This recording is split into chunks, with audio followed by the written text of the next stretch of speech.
Yo, yo, what is good, my fellow wrestling fans and party people across the world? Welcome to a brand new week and welcome to a post SummerSlam edition of what I like to call the Clash of Champions, where we dive into all the different storylines, personalities, controversies, and everything in between that center around this world we know and love as professional wrestling. For better or worse, I am your host, the vegan you believe in, Conscious Kurt, aka Kurt GPT, the moral conscience of America in the flesh as always. And my podcast partner needs no introduction, but the hell with it.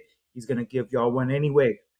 That's right, ladies and gentlemen. This is Jonathan Randall, the Adventurer himself, your tag team partner, and welcome to our post SummerSlam recap edition of SummerSlam, which was an exciting weekend, ladies and gentlemen. Great 2 nights, but I think night 2 stole it, which we'll get into later.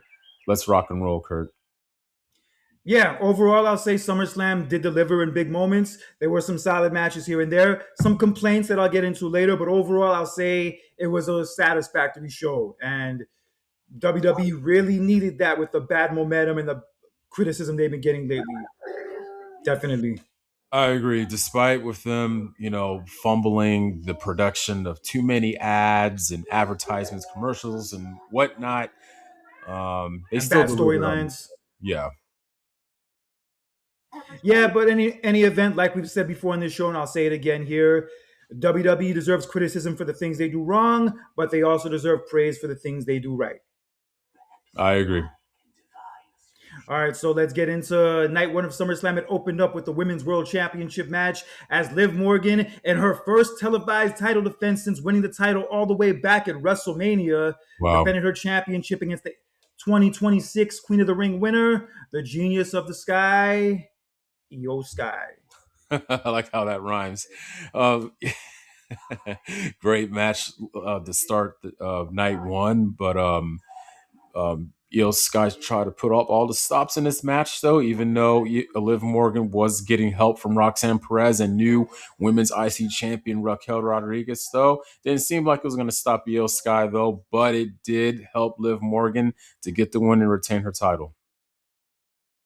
Yeah, Io did take out Raquel and Roxanne at one point in the match, and then later in the match, Liv attempted the Oblivion, but Io blocked it and landed on her feet. But then Liv hit her with the Code Breaker, and then succeeded the second time with the Oblivion, and that was all she wrote. Liv Morgan retained her championship. It was a very good match, very solid opener, and this is exactly the kind of match that Liv Morgan needed to establish her title reign. I just asked myself, why the hell could she not have had matches like this in the last 3 months?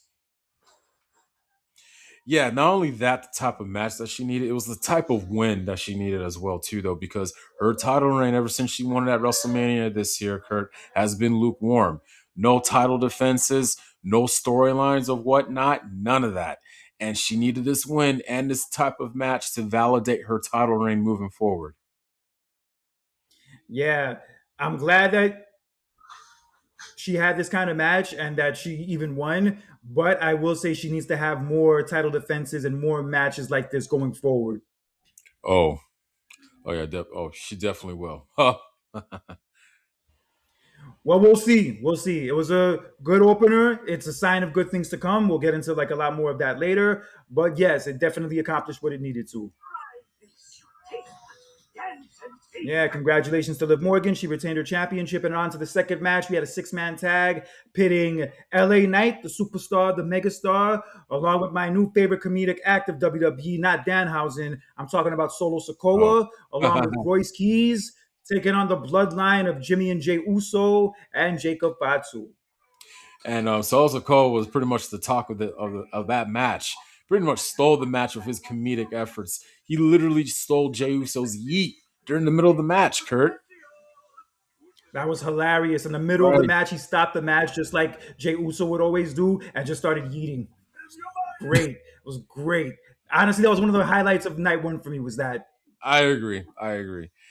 But yeah, it was a decent match for what it was, though. But LA Knight, Royce Keys, and Solo Sikoa get the win, and it was a win that they needed, though, especially for LA Knight with this ongoing feud that he has going on with the Bloodline, and him eventually wanted to get into the title picture. That was something that he needed. Yeah, definitely. And LA Knight ultimately picked up the win by hitting the BFT on Jey Uso. And it's so funny. LA Knight teamed up with the Usos for a six-man tag at WrestleMania, and then 4 months later, he's against them in a six-man tag at SummerSlam. Crazy. It's really confusing to see what role the bloodline is. It's like, are they baby faces? Are they heels? I don't know. If this was a few years ago, you could have automatically could tell, oh, they're heels. In this situation, along with Roman Reigns, you're kind of like asking yourself, what are they? It's WWE's confusing ass booking. They've been doing a lot of this over the last year where like you don't know who the defined babyface and the defined heel is, and this is just another example of that. True. But in any event, this match was fun. It was good for what it was. It accomplished what it needed to. And yeah, LA Knight, Solo Sokoa, and Royce Keys picked up the win. But all I gotta say is WWE, keep Solo Sokoa a babyface. Do not ever turn him heel ever again. Thank you. I agree. The crowd loves it. I love it. They're on fire, and hey, keep the momentum rolling. Keep Solo Sokoa as a babyface.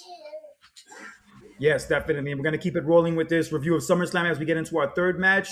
As we had Gunther, the ring general, going one on one with SmackDown general manager Nick Aldis in his first ever WWE match. This, ladies and gentlemen, I'm being quite honest with you. This was my favorite match of night one, and Nick Aldis have. Interesting. I'm sorry. Interesting.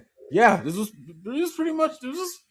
I love this match, man. This was all about, does Nick Aldis still has it? It's not like he's wrestled before, but not on a WWE roster though. But boy, did he really proved us and showed us that he still has it, man. Wow. Yeah, yeah, he was great. I did like that interview we had with Chris Van Vliet before SummerSlam last week. We actually got a little emotional about the match coming up and about like whether or not he'd be able to deliver. And he delivered here. He looked great. The match was a lot of fun, but I will say I knew how it was going to end, and it ended exactly the way that I thought it would. As Gunther trapped Nick Aldis in the sleeper, and he tapped out. This is similar to last year between Gunther and Pat McAfee, where okay, Yeah, Pat McAfee did his thing. You know what I mean? Decent match. We knew that Gunther was going to win. He needed to win, but I think this match was better than Gunther and Pat McAfee match. If I'm being quite honest with you, because agreed. Nick Aldis just like wow, like he did a clean elbow drop in the match. Just he hasn't. I mean, I don't remember the last time he had a wrestling match, but boy, 3 years ago. 3 years yeah, ago. he really delivered and he showed everybody and me that dude still got it. Yeah, he did great. He even had his wife Mickey James and his son Donovan out there. They came out to the ring afterwards to celebrate with him as he, well, not celebrate because he lost, but like hug him, and he got a standing ovation from the audience. I like his entrance music too. Yeah, I like his jacket that he was wearing to the ring too.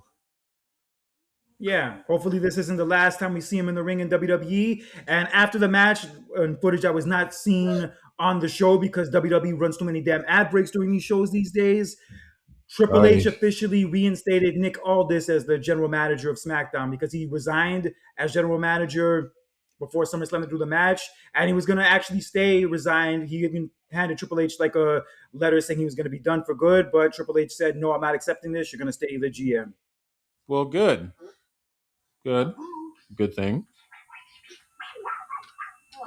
Definitely, yeah, he's a solid GM. A lot better than Yes, Eric Adam Bischoff Pearce. was back in 2003. Oh, I was about to. I thought you were going to say between him and Adam Pierce, like which one was the best one though. But never mind. I like Adam Pearce, but I think from the way he describes it, he might have a drinking problem. Ooh, I see. But Interesting. that's neither here nor there. But Gunther picked up the win. Fun match. I'm happy that Nick Aldis got to have the performance that he did. And on to our next match. And admittedly, the match that probably got the least amount of praise and least amount of good reviews of the night. We did have a six-woman tag consisting of Fatal Influence taking on Nikki and Brie Bella and Paige. This is the one match. I mean, no offense, I just wasn't invested in, didn't pay too much attention to. Yeah, the highly influenced are the new ones in the group. Not in the group, just the new ones, in the business on the On the roster. block, the new ones on the Yeah, block. making a name for themselves pretty much. And they But they just won got the women's tag team titles. They just won the yeah, women's tag team titles at Saturday night's main event a few weeks ago. So it yeah, basically went the way I predicted, where JC Jane picked up the win by pinning Paige. So Paige took the pin. So Fatal Influence wins the match. And then afterwards, I noticed that Nikki and Brie Bella are hugging Paige and they're raising her hand and whatnot. I'm like, yep, they're gonna turn on her. They're gonna yeah, turn on her right now. And yeah. lo and behold, they turned on her. Saw that. Damn, I'm Yeah, tired of being right. just once they shifted the camera towards them, and I was kind of like, "Are we doing another standing ovation again?" And I'm like, "What? Like, No, fuck no, out of here. We don't need no standing ovation for this shit. They're gonna turn on her. They're gonna turn on her no." right now. I was like, "No, nah, no, no." They're gonna turn on Paige, which they did. Yes. So yeah, so they turned on Paige, but Brie Bella was noticeably holding her shoulder throughout the entire attack because Nikki was the one who Hmm. did the majority of it. Right. And unfortunately, it's been revealed since then that Brie Bella's shoulder is injured very badly, and she's going to be out for a while. I see Ezekiel's a big part of the Bella army from how he's reacting right now. Gotta give him Probably. his Brimo shirt. Right.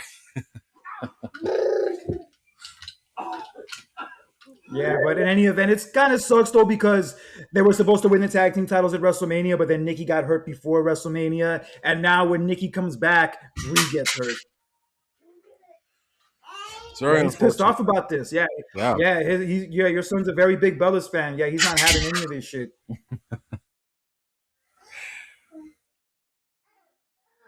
Just But yeah, it is what it is.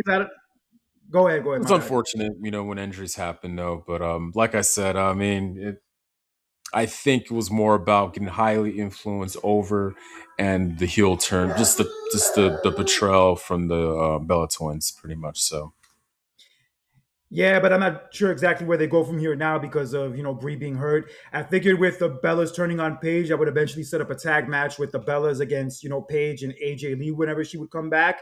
But now that this happened, I'm guessing they'll probably do like a singles feud between Paige and Nikki Bella, which is fine. That's fine. But yeah, yeah, I feel bad for Brie. Yeah, it's yeah, unfortunate. yeah. Same here. Yeah, but in any event, Fatal Influence picked up the win. And on to the match that I thought was going to be the main event, but was not the main event. We had for the WWE Championship, CM Punk defending his title against the former champion, Cody Rhodes, my Yeah, black and I brother. think yeah, yeah. They announced that the Hell in a Cell match was going to be the main event. What the day before, or no? There was earlier. Just I think it was the day of. Yeah, it was the day of. yeah, it was a bit weird. I was like, huh? I was like, okay, whatever. It's Hell in a Cell. They're obviously on to something, I guess, though. But anyway, we still had a WWE Championship match, and boy, did I love CM Punk's new threads, man. If you're an avid hockey fan like myself, if you look at those at the colors that CM Punk was rocking, he was rocking the former NHL Minnesota North Stars. That used to be a hockey team in Minnesota, ladies and gentlemen. I love the jacket and I love the color. As soon as I saw that, I automatically like, yep, North Stars. Loved it though. But pretty much did the same entrance like he did at WrestleMania, where he comes out to the crowd, no music until he said it's clobbering time, then his music plays. Also, Cody Rhodes had an interesting entrance too, though, with his Street Fighter movie coming out this Oh October. yeah, he did have that. Yes, but as far as the I was match, hoping I was hoping he would have. I was hoping he would have like maybe a Malcolm X or like maybe a Coming to America type entrance. But yeah, the Street Fighter stuff did work too. right? But anyway, the match was started off slow, filling each other out. Ladies, this is their first one-on-one match since 2008, believe it or not. But Yeah, yeah, but it was started off slow, filling each other out a little bit. Then the pace started to pick up a little bit more. I think the biggest one move set is when CM Punk attempted to do a flying elbow drop from outside of the ring into the announce table, but Cody Rhodes moves out of the ring. Oh, horrible oh, landing. that had to suck. That had Yeah, to suck. Oh my god. But once from there, the match really started to pick up even more. Um, just back and forth. And just when we thought Cody Rhodes had the match won, the referee gets knocked out. And long and behold, a returning Randy Orton, ladies and gentlemen, who we have not seen since WrestleMania, makes his return and does an RKO to Cody Rhodes and then leaves, winks at the camera, and then leaves, ladies and gentlemen, and that puts CM Punk's in position for another GTS to Cody Rhodes, and then he retains his title, and CM Punk is still the WWE champion. Yes, and it's important to mention that CM Punk did not technically see Randy Orton interfere. So basically, when he saw Cody down, he just had to take advantage and get the win any way he could. How But do you yes, do? Randy Orton is back. Randy Orton's back. He cost Cody the championship. So now this sets up a feud between Cody Rhodes and Randy Orton without the title involved, which I'm actually not against, because I was even saying last week that Cody probably needs to take a break from the title Yes. picture, like be in something like that involving the title. So this is Mhm. perfect, and also no fucking Pat McAfee bullshit to ruin this feud this time around. So Oh, hopefully thank it stays God. just between the two of them, and they can actually have the feud that they should have had going into WrestleMania this year. Yes, thank you, thank you. We're finally going to get a well deserved feud between these two. No celebrities, none of that crap. More importantly, not for the title. I think it's good that no offense, it's good that Cody goes back to being in feuds without involving the title. You know, just how it was back in 2023. You know what I mean? It's good for him. Yeah, No shame.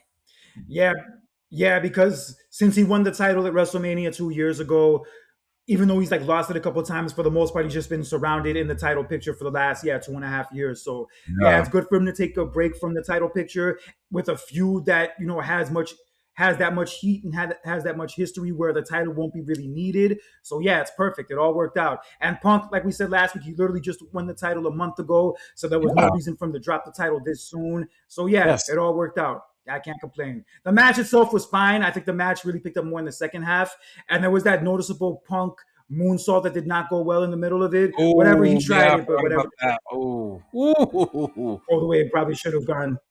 Yeah. Yeah, Yes. but it is what it is. At least he tried it. It just didn't work. Yeah, he has not done a moonsault. Like I think the last time was like 2012. They said. I don't think I've ever seen him do a moonsault. I can't even remember the one time I ever saw him do one before Right. Saturday. um. Do But you think? whatever you try things, and yeah, just sometimes it just doesn't work out. Do you think that for that match they should have waited till WrestleMania? In a way, yes, because I kind of feel like this match like felt rushed. They kind of like just threw it together just so they could have a big match to sell SummerSlam, especially with how down the ticket sales were. But whatever, I can't complain. It's a match I wanted for years, so I'm glad we at least got it. But yeah, they definitely need to do a better job with like promoting it and building it up the next time they do it. I agree, but I do like the fact how this match sets up Randy Orton versus Cody Rhodes, so I can't complain about that. Perfect. Yeah. Yeah, overall it accomplished what it needed to. Yes. But just WWE, please do not fuck this up again. No, don't. Please don't. You know what? Something I'll get into later. I have a feeling that our next PLE it's going to deliver on big terms. I think it's going to be, in my opinion, the best PLE of this year. We'll see what happens. But in any event, we still have the main event of night one of SummerSlam, and it was the Hell in a Cell match featuring the blow off match pitting Oba Femi going one on one with the hometown Minnesota boy, the country boy that is Brock Lesnar. Yeah, and we've been anticipating this match, a good build up, and this we knew this was going to be the end. You know, this is the third match. First match being at WrestleMania, second at Clash in Italy, and this is going to be the blow off. And this is going to be the main event. But damn it, it did not deliver. I've seen a lot of a good handful of bad Hell in a Cell matches, Kurt. This one has just made the list, in the words of Chris Jericho. Funny enough, yeah, funny enough. I was watching the Big Boss Man Dark Side of the Ring episode last week, and they talked about that Hell in a Cell he had at WrestleMania with the Undertaker, and how like they did the hanging after the match when they hung him from the cell. That was the first time actually his family ever came to like a show to see him wrestle. Was that match of all Wow. fucking matches? Wow. Yeah, so I guess I would say it's not the best Hell in a Cell. I'll definitely agree with you on that. It had its moments, but just in general, like from the way the match turned out, it did not need to be a Hell in a Cell. No, it didn't. And the stuff that they were doing, it didn't feel like a Hell in a Cell matches. They just Nah, okay, they're like okay, they were in the ring the whole entire time. They didn't really do stuff outside the ring. They didn't run each other into the cage or nothing like that. It didn't have that Hell in a Cell vibe, Kurt. Especially nothing compared to CM Punk and McIntyre. Like we were kind of expecting that a little bit. We didn't get that. nah, we didn't. But what we did get was a callback to the Brock Lesnar and Undertaker Hell in a Cell from 2015, where they Yeah, like took apart the ring and they exposed the board and shit. And yeah, then Brock Lesnar hit Oba Femi with a tombstone on the exposed board, which was pretty nasty to see. yeah. But even though Brock hit that move, it was not enough to put Oba Femi away as he kicked out, and ultimately he recovered and laid Brock Lesnar out with a fall from grace, and that was all she wrote. Oba Femi, for the second time this year in just 4 months, defeats Brock Lesnar in Hell in a Cell of all matches in the main event of SummerSlam. Yeah, but and, I think the biggest story was what happened after the match. You know, Brock Lesnar humbled from his loss, literally let the whole world know that look, Oba Femi, he's the future, and they shook hands and hugged it out. Yeah, Brock Lesnar came back into the ring after the match was over. He shook Oba Femi's hand, gave him a hug, raised his hand, got the microphone, and said, "I'm the past, he's the future," and then walked away. Yeah, that was pretty Kind much. of similar to what he did. Kind of similar to what he did 3 years ago at SummerSlam after he lost to Cody. Oh, right, right, right. I remember that. Yeah, but disappointing match though. Yeah, admittedly, yeah, it wasn't the best match by any stretch, but it accomplished what it needed to. Yeah, to pretty much set up that ending, pretty much. Yeah, though, but you just kind of. And, and for Uh, Lesnar to pass the torch, kind of the same way the Undertaker passed the torch to him. yeah, true. And also considering that Brock Lesnar is like considered Mr. SummerSlam besides Bret Hart, and he's like main evented so many SummerSlams. I think he has the record, by the way. It was fitting that he main event one last one in his hometown of all that, and doing that and establishing like the next star in the process. Yeah, you just wish that the match would have been a little bit more better, especially with Yeah, yeah, fair enough. yeah. Yeah, fair enough. So, but that was night one, ladies and gentlemen, and then on the night two, we have Oh yes, night two opened up with a bang, a huge, yes, gigantic bang. I'm yes, not talking about Diamond Dallas Page, but you get my drift. right. We had a, number one contendership for the WWE Championship, CM Punk's WWE Championship between Sami Zayn and Finn Balor. But as the two was in the ring, we, ladies and gentlemen, we did again. Nick Aldis was reinstated as SmackDown General Manager, and he comes out and say, "Hey, this is not going to be a one-on-one match. We have another person added to the match, and it was the ring general Gunther of all people. I mean, rightfully so. I mean, he should be added into that stipulation because look, he deserved to be a contendership for that title. Gunther was added to the match, but that was Yeah, because technically, Nick Aldis screwed Gunther a few weeks ago with Saturday Night's main event in that tag team match. So yeah, he did owe him one. That is true. true. Yep, true. But that wasn't all. It wasn't just Gunther. Somebody else was added, and I was like, "Whoa, oh." And that next person, When he, huh? yeah, when he said he was adding one more person, I kind of had a feeling who it was going to be. But True. go on.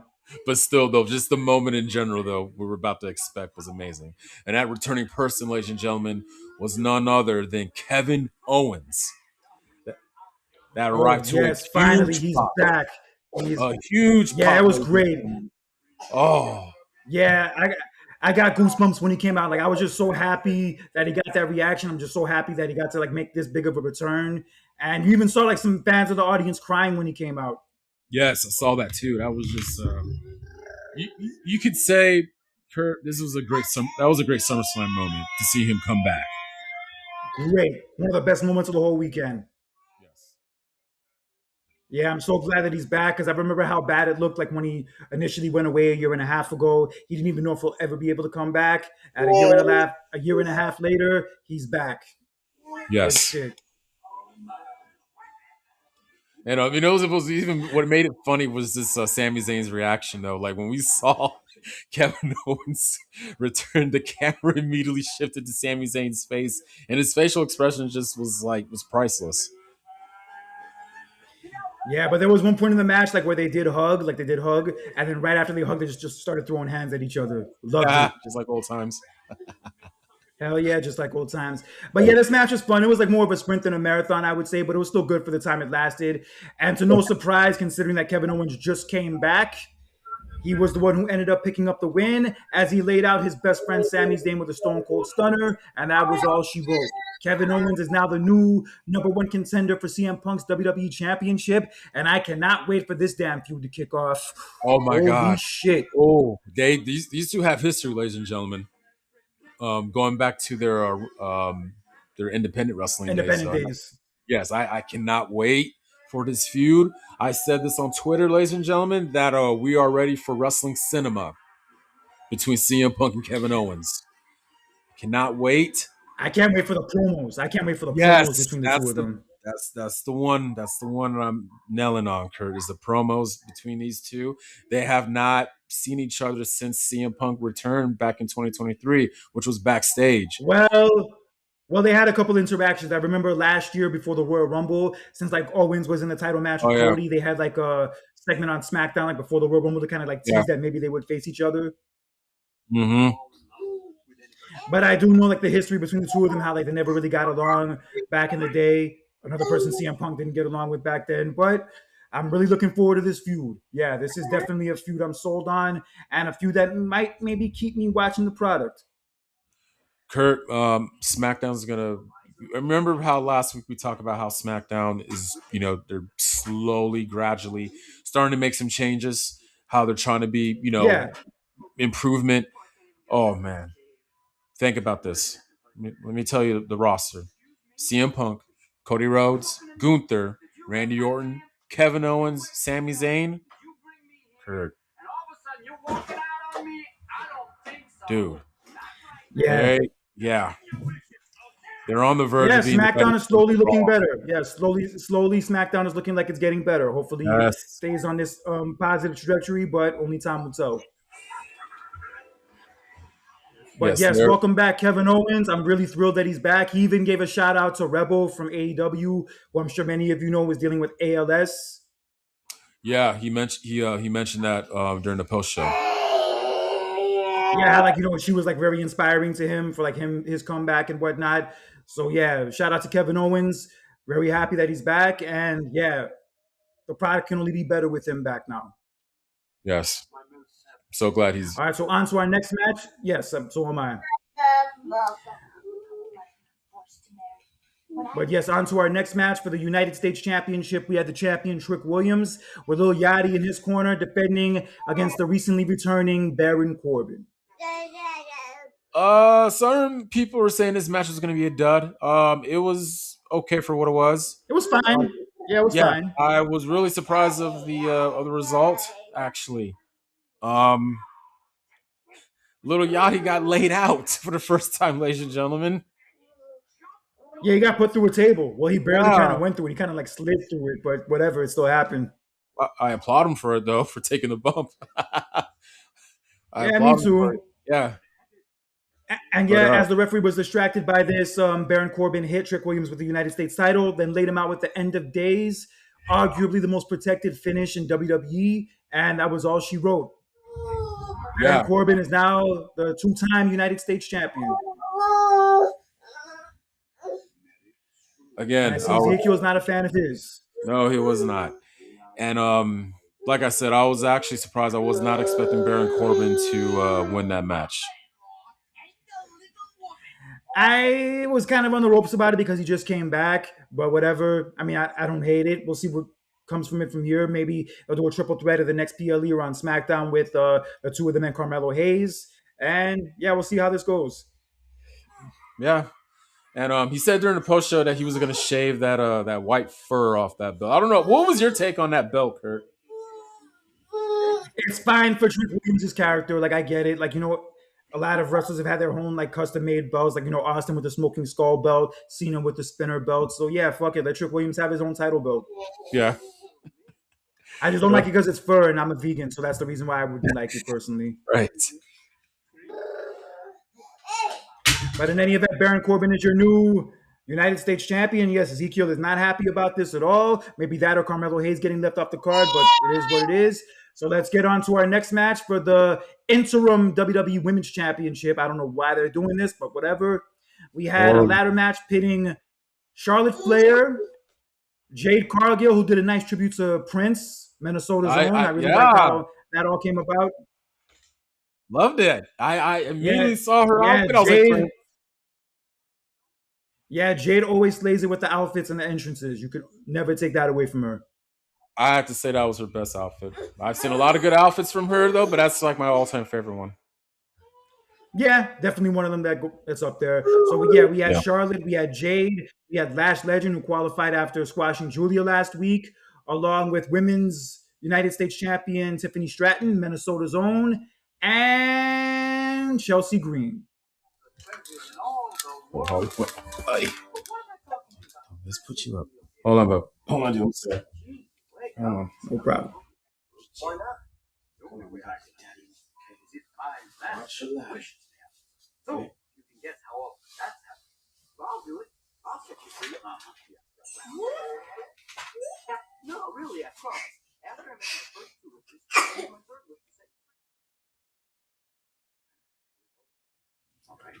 Let's make some magic. Okay, I'm back.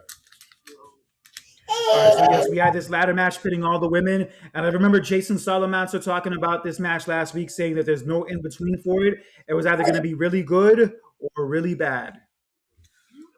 Um, it was okay for what it was. It was, yeah, Yeah, I'm not going to say that I loved it. Yeah, I'll admit that I'm not going to say that I yeah. loved it, but I was even kind though of the match surprised by the itself, result. yeah, I was gonna say like even though the match itself wasn't the best, and that's something I'll probably maybe go back and watch again. It did deliver in the outcome as Chelsea Green ended up climbing the ladder, grabbing the championship, and now she is the new interim women's champion. And I Yeah, could not be happier for her. Good for I am. her. Good I'm for very, her. I'm very happy for her. Like I said, I was actually surprised by the result. I think we both picked Charlotte Flair to win the match. Yes. Yeah, but no, regardless. So congratulations to Chelsea Green. She really deserved it. And funny enough, 10 years ago, her husband, Matt Cardona, won a ladder match for the Intercontinental title at WrestleMania 32. And 10 years later, his wife, Chelsea Green, wins the women's championship in a ladder match. But So hopefully, fingers crossed, her title reign lasts a lot longer than his did, that title reign. yeah, I'm just curious how when Rhea Ripley comes back, how they're gonna do this. So Yeah, we'll see when she does come back because apparently she was going to be only out for like a certain amount of time, but she'd probably be back like right after SummerSlam. So hmm. maybe she'll be back as soon as tomorrow night on SmackDown. That's possible. But I'm just happy that Chelsea Green got this moment. She's been one of the unsung heroes of like that women's division for the last few years, I would say. She slays it in anything she does, anything they ask her to do, any role they ask her to play, she kills it. She delivers all the time. And with her being a babyface now, I think this is definitely the right move for her and the Hmm. right spot for I her. agree. Oh yeah, Yeah, so Chelsea Green is the interim women's champion, and she actually dedicated her win at the post show to Michael Hayes. really. Yeah, it was more of a joke. Yeah, it was more of a joke because you remember, like during the Unreal show, Michael Hayes said that she wasn't, someone who could like be women's champion or be like one of the main event women players or whatnot. Like she was like more used to like establish the other women who are stars. So everybody kind of came for him for that. And fast forward over a year later, she's women's champion. Good for her. And please cancel that show. I'm really I starting just to. don't watch it. I just don't watch it. Yeah, same here though. I know the show's more for the new audience. So, but yeah, Yeah, they put shows like this out and like market and promote them all over their products, but yet they tell the fans, "Don't be a critic, just be a fan. Don't be a critic, just be a fan." The fuck up. But in any event, I don't want to get too negative right now. But yes, I am happy for Chelsea Green. She got this big win, and we'll see what happens from here when Rhea Ripley does get back. And honestly, even when they have the title match eventually, whenever they do have it, I honestly wouldn't mind if Chelsea Green ended up winning and having the title for longer. oh please, I would love to see that. Yeah, definitely. I like to see people like this get rewarded. People who work hard, who are Yeah, talented, who do anything that's asked of them, who do what's right for the I would say division or like do what's right for the show and put those things before themselves. And yeah, I like to see people like that get rewarded. But what we were not rewarded with was our next match we're going to talk about here, as we had at a Money's on a Pole match, Dominic Mysterio going one on one with Danhausen, the new oh Knicks mascot. no, zero investment in this match. Just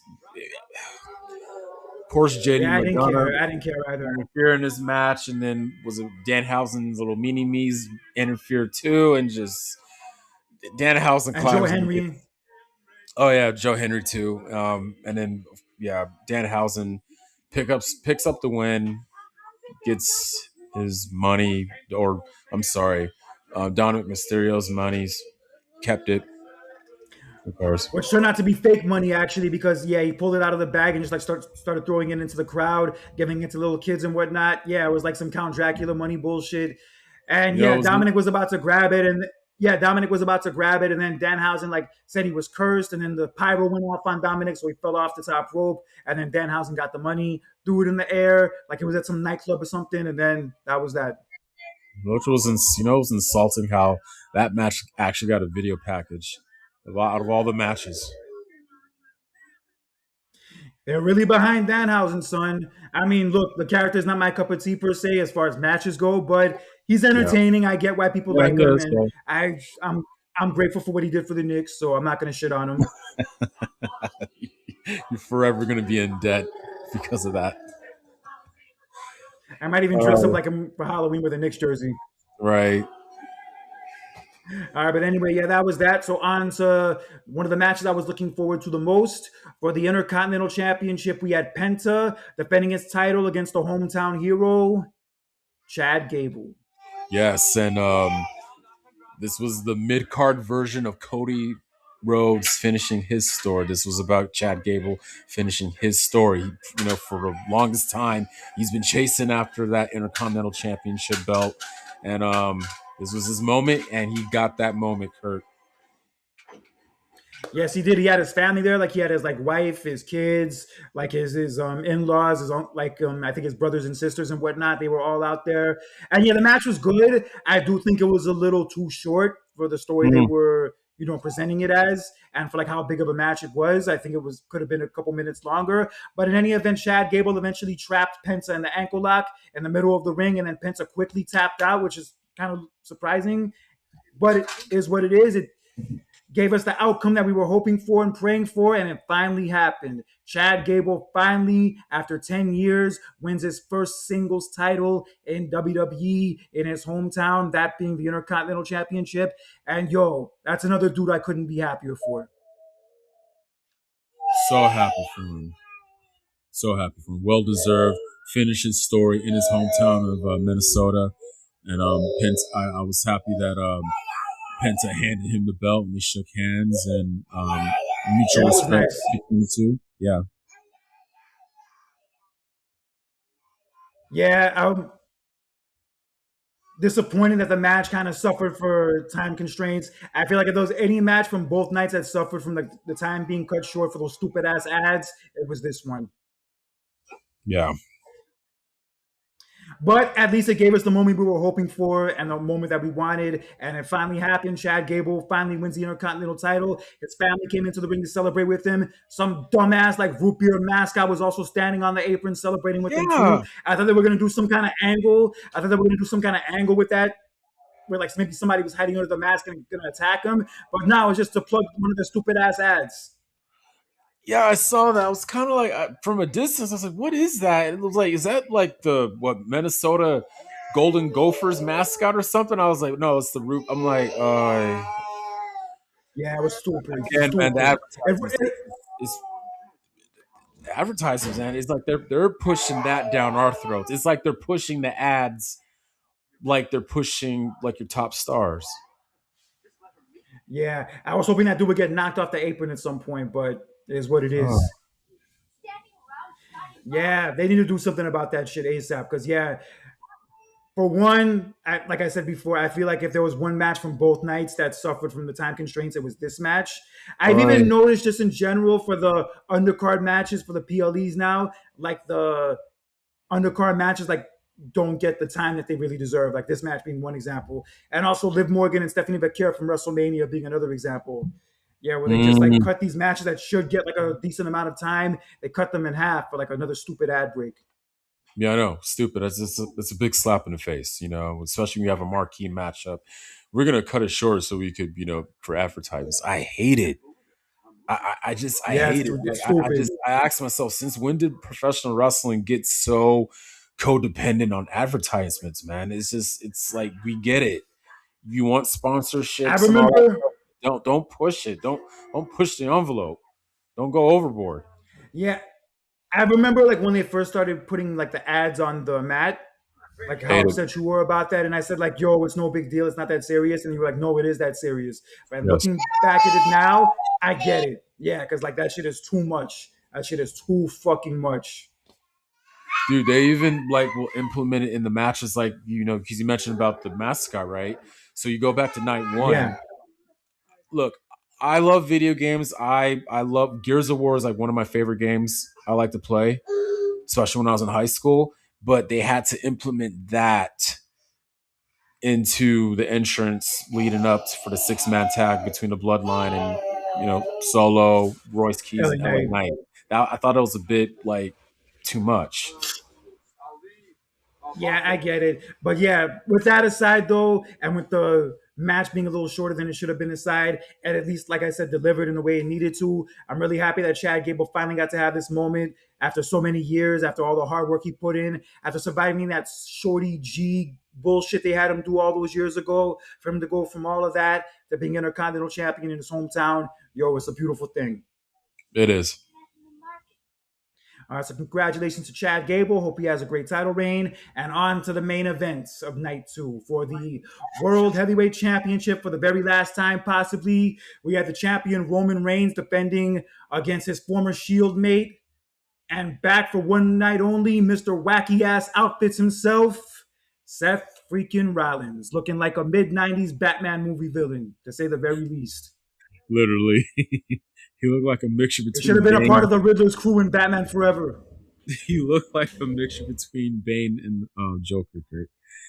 But Holy shit. yeah, with that mask on.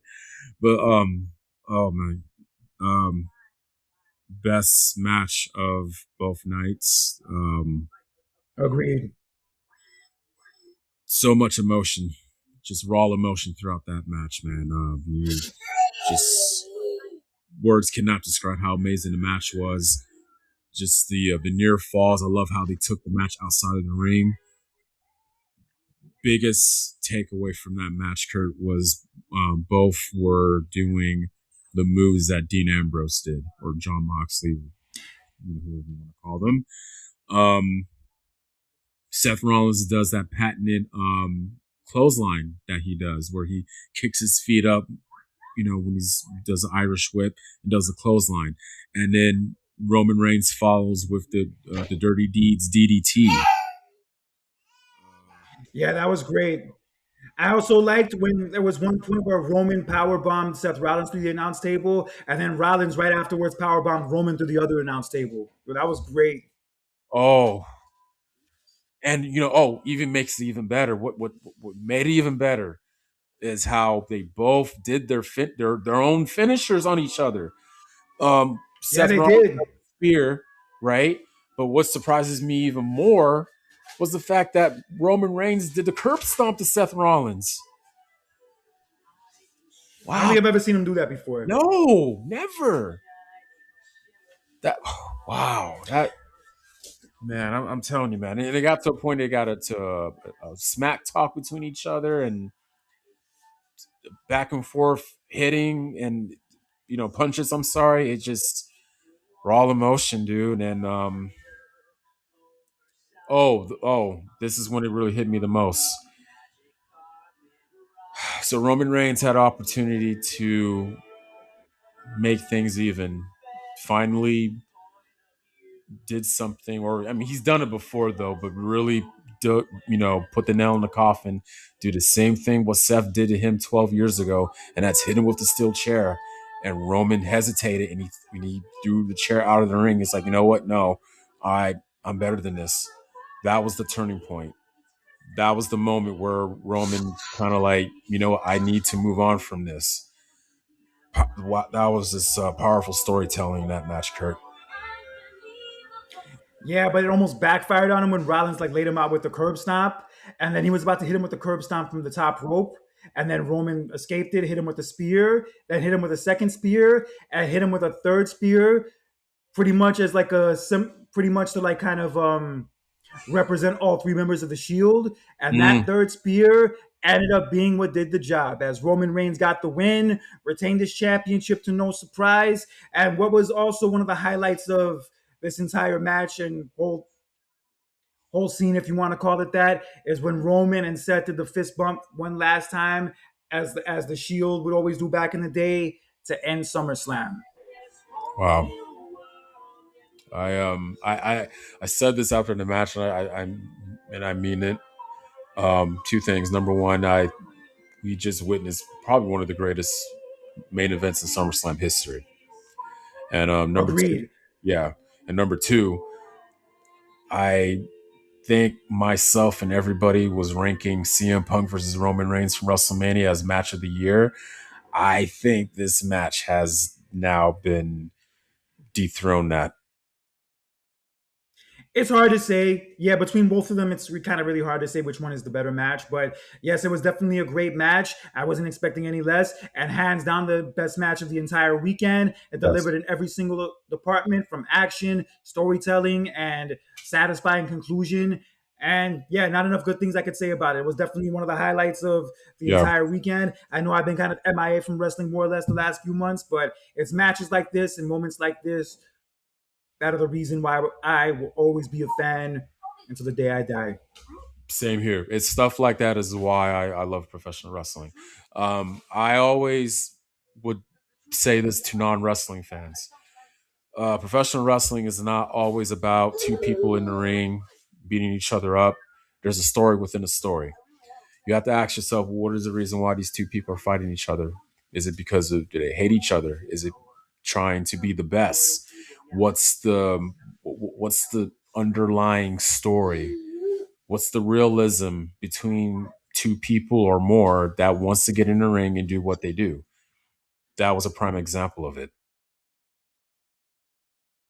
And yeah, no two better people to tell that story than Roman Reigns and Seth Rollins. So yes, that was the great way to cap off interesting and overall good weekend of SummerSlam. Night two was the better night out of the two nights, and also obviously Roman and Seth was hands down the best match of the entire weekend, and it gave us a lot to look forward to coming out of SummerSlam with Cody and Randy Orton about to feud. Also, Punk and Kevin Owens about to feud. And other feuds we're going to get into in a few minutes when we talk about Raw. So, yeah, overall, SummerSlam delivered and accomplished everything that it needed to in the process.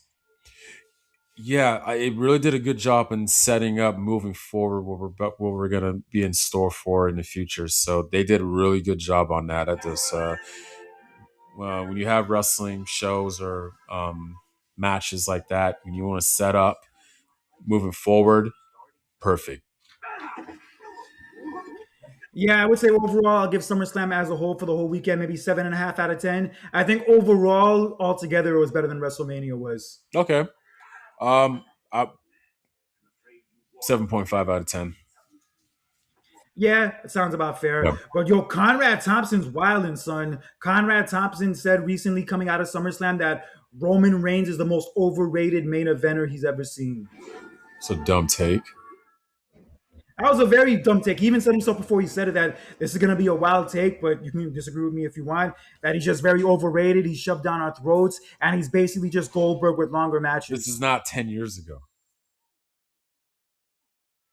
That's what I said. Like, if this were like the big dog era of Roman Reigns with like the dog food feud with Baron Corbin and whatnot, and when he was like doing all those matches with Brock Lesnar that we didn't like, that's one thing. But in this era, especially when he had two of the best matches of the whole year from WrestleMania and SummerSlam, you're gonna say that? Really? Bad take. I'm sorry. I know people are entitled to their opinions though, but you got to remember not everybody's opinion is the right opinion. So Yeah, everybody has their opinion, but you don't have to fuck with all those opinions. So it is what it is. He was also saying how like the bloodline story is kind of, overstayed its welcome and stretched out too long as like entering like NWO 2000 levels of I agree. stretching out, which I get that. But just Roman on his own, especially in these main event level matches, he usually always delivers. Like I can't remember the last like main event level match that wasn't good. Yeah, really. I guess maybe that tribal combat match with Jey Uso at SummerSlam 3 years ago. But other than that, more often than not, his main event matches are top notch. I agree. Thank you. And look, it's just a huge improvement from 10 years ago. I don't want to hear people saying he's overrated. He is. Look, guys, I have to say, Roman Reigns' transition from the big dog era to the tribal chief, that's to me that's the probably the best character shift I've seen in wrestling ever. You go from a person who was shoved down our throats, that was being booed out of the building a lot, not so good on the mic, and all it had to take was one heel turn. That's all it had to take, and look where we're at They should now. have done it maybe years before. Yeah, they maybe should have done it years before they did. But once they finally did it, yo, it was gold. Yes,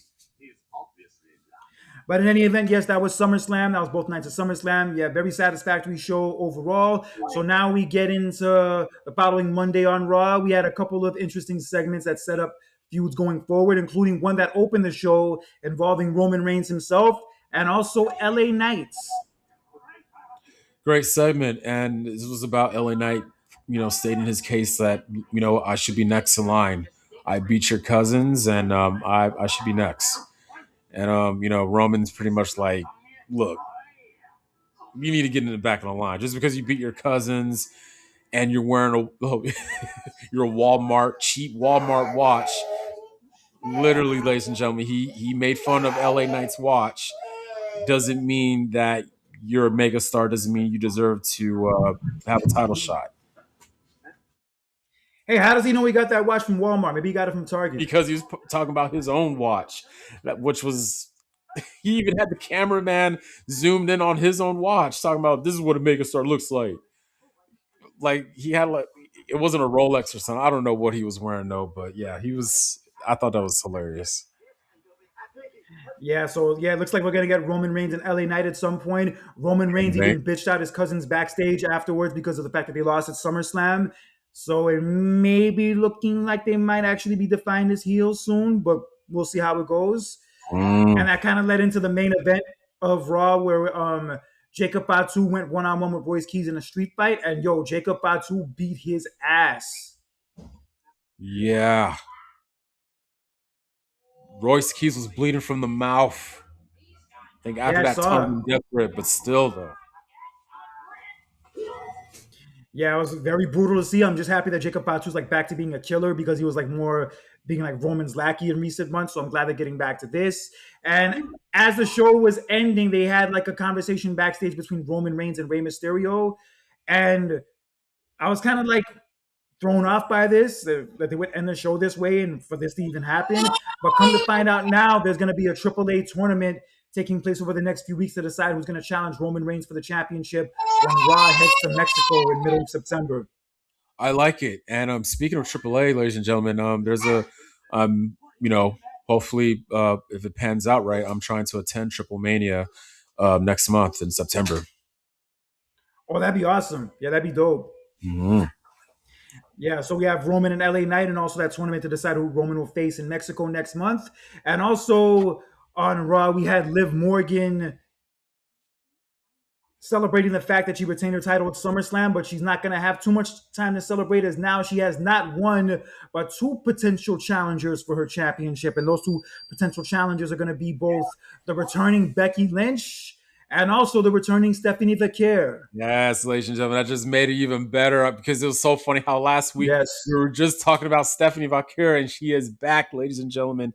Thank God they heard my prayers. But first for Becky Lynch. Becky Lynch was pretty much speaking what everybody was thinking about her title reign. Funny. Yeah, she was saying it's not. Yeah, she's saying it's not going to be another 100 days to your next title defense. And she also said, "You're not the best women's world champion of all time. Hell, you're not even the best women's world champion to have slept with Dominic Mysterio." Oh shit! Oh, that was great. That was priceless. But screw you to Netflix for editing out of the Raw show, like the new version of it that you see now. Netflix edited it out.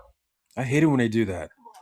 Hate it. Yo, it's Netflix, son. They have like they have like rated R and NC-17 movies on there, but they're gonna edit out a little line on Rob about sleeping with Dominic Mysterio. Really? Screw Get your that. head out of your asses, Netflix. There's freaking murder documentaries on Netflix and you're going to edit that out? Come on. Soft, mad soft Netflix. And you're the one that wanted them to show your product on there. So why the hell are you like blocking certain things? Oy. I don't know, man, but at least now we have like some potential feuds for Liv coming in the next few months, but Becky and also Stephanie. That should be definitely dope to watch in the coming weeks. And also we got a tease of a feud on Raw between Oba Femi and Braun Breaker. Yes. Yes. You see, Thank God. a lot of people were saying how this Raw episode was really good because they finally shifted into the direction that we've been talking about how finally Liv's title reign is starting to look better. Braun Breaker is finally like back into that role that he was in earlier this year, where he's gonna have a potential feud with Oba Femi. Thank God. And just yeah, things are starting to the wheels are starting to turn in a different direction, Kurt. Yeah. And also we had the return of Big Cass on Raw, who attacked Javon Evans Oh after yeah. his match. Yes, yes. So it was funny. You know what was funny during that whole segment when Big Cass returned? Corey Graves on commentary didn't say one word. Wow. I don't know if you know, Big Cass actually used to date Carmella, like back when he was in WWE like 10 years ago. Oh yeah. And Corey Graves is married to her now and Yeah. whatnot. And I think Big Cass and Carmella's relationship didn't end well. I think it was kind of like an ugly breakup. So Oh yeah, it was kind of funny that Corey Graves didn't say anything. wow. Very interesting.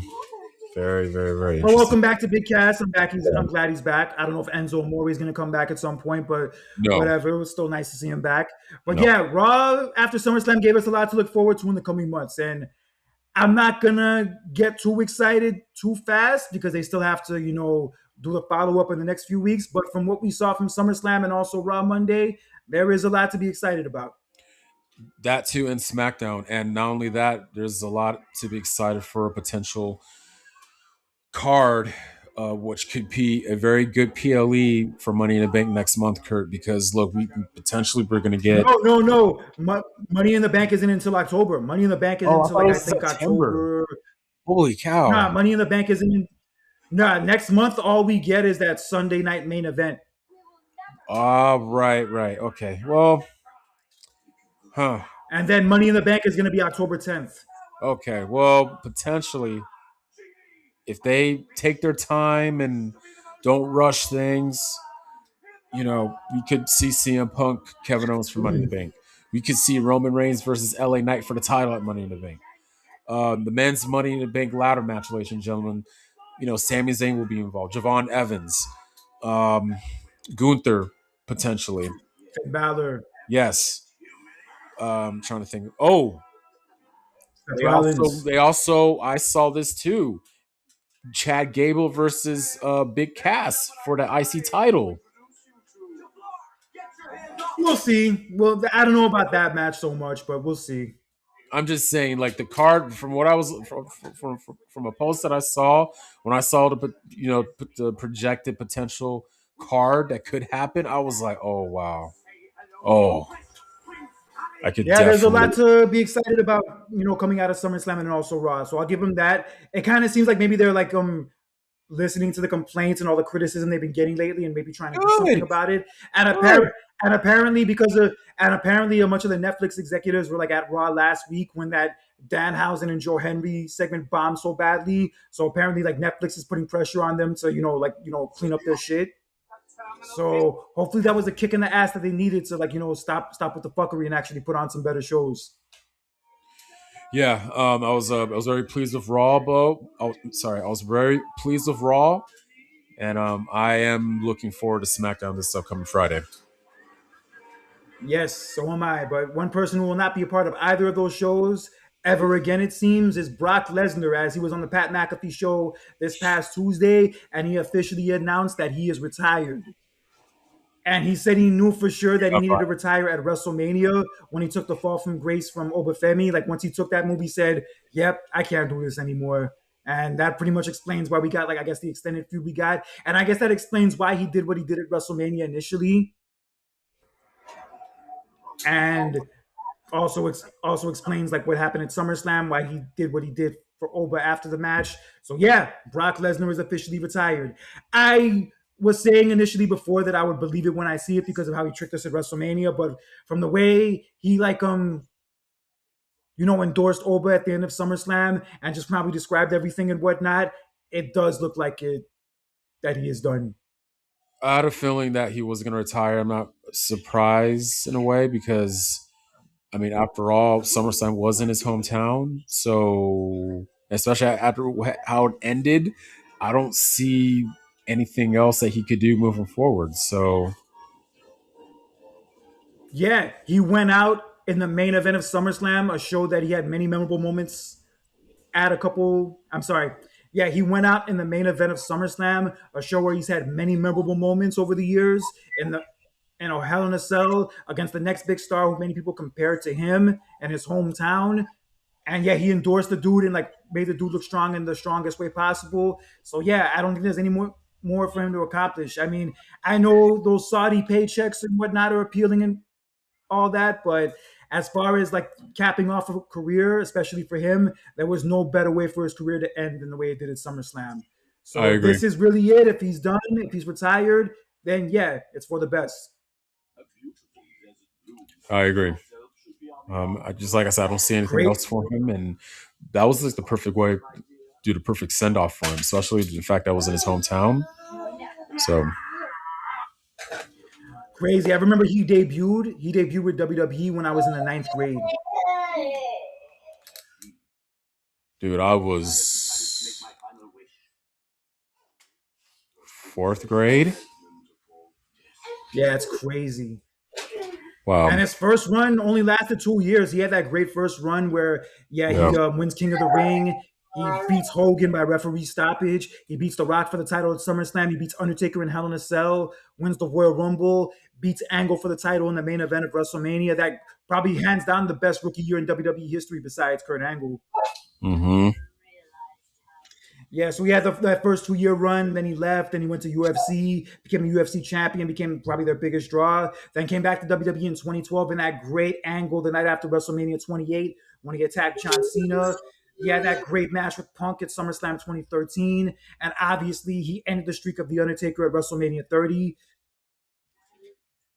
And His say what you return. want about, like, that decision. Say what you want about, like, him being the one to break the streak. But they definitely ran with the ball with him after that. You cannot say any differently. They did, and going back to 2012, his that return the night after WrestleMania was the one where they sealed the deal for me, where I was like, I'm back as a fan because Me too. I originally, I mean, I was just going to watch WrestleMania for that one night only, and then back to normal life or whatever though. But I wanted to watch Raw the next night, and then this happens. I was like, oh, I'm back. No turning back now. Yeah, it was great. Yeah. So yeah, he came back. He broke the streak. Damn, that's still like to this day, I still can't believe that shit happened. Yeah. Yeah, he broke the streak. Then he demolished John Cena in that match at SummerSlam a few months later. Had the had a bunch of other great matches over the years, like that match with Roman at WrestleMania 31 before Rollins cashed in. And then that feud with Goldberg was dope. That feud with Goldberg in 2016, 2017 was dope. I just didn't like during those years when they put the belts on him for like a year and a half and he was like barely on the show. Like that Yeah. shit I wasn't a fan of. Yeah. Me neither. Wasn't a fan of it either. I just, if you're the champion, you got to be there. So don't hold the title hostage. So Then he had that great performance in the 2020 Royal Rumble where he eliminated like the first 13 or 14 people before Drew McIntyre eventually tossed him out. Yo, that was great. Like that Royal Rumble was like kind of the tale of two halves where like he dominated the first half and then right when Drew eliminates him, it goes into like that second half. mm-hmm. Yeah, that it's unfortunate we didn't really get to have like a proper WrestleMania match between the two of them because of COVID. Yeah, in front of the fans, if you're being, more precise. Yeah, and then he had that big return at SummerSlam 2021, the one you were there for. Yeah. And then he had that long feud with Roman that culminated at SummerSlam the next year with the forklift when he lifted up the ring with the forklift. Oh, Yo, that yeah. was a wild ass match, son. That It match was was. wild. It was. Then he had the feud with Cody the next year that culminated in SummerSlam the following. Damn, he's had so many memorable SummerSlam moments. Holy shit. Mm-hmm. Yeah, he had that, and then he like Cody beat him, and then he endorsed Cody afterwards.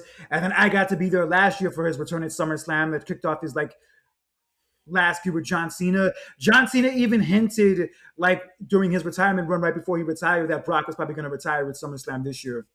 Interesting. Yeah, he mentioned something about that. So yeah, this like last run he had like over the last year, parts of it weren't great, but at least there's one thing we could say that was good out of it. He helped establish Oba Femi. Like if there's one good thing that came out of this last run, it was definitely that. And one last thing. Randy Orton is the last wrestler from that OVW class from 2002, Kurt. Hey, what about Shelton Benjamin?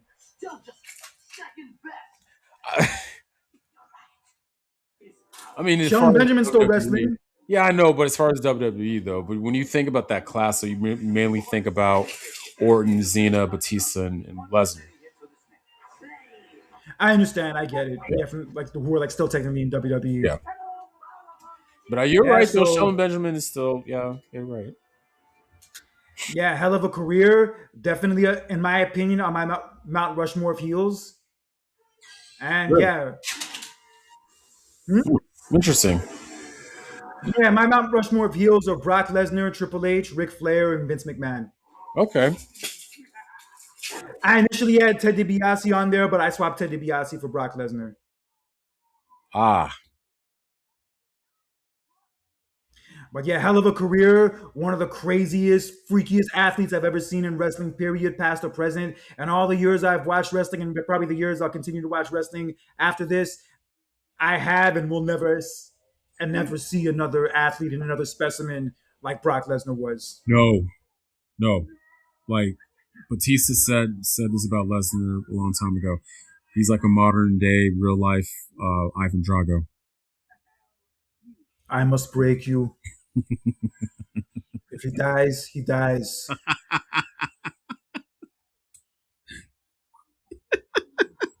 And I guess Sable's Bridget Nielsen.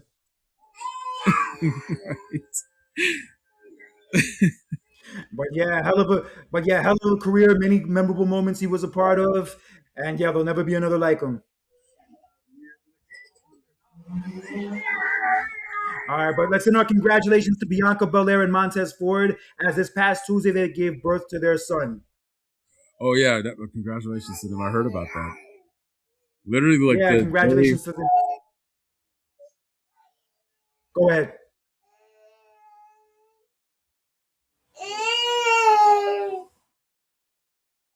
You there? Yeah, I'm still here. Yeah.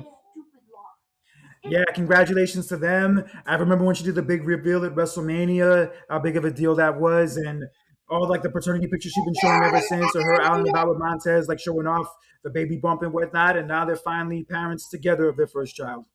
Congratulations. Yeah, congratulations to them. I'm just wondering what's going on with Naomi though. Oh, you think she would have been? She would have been Yeah, they due ne- by now.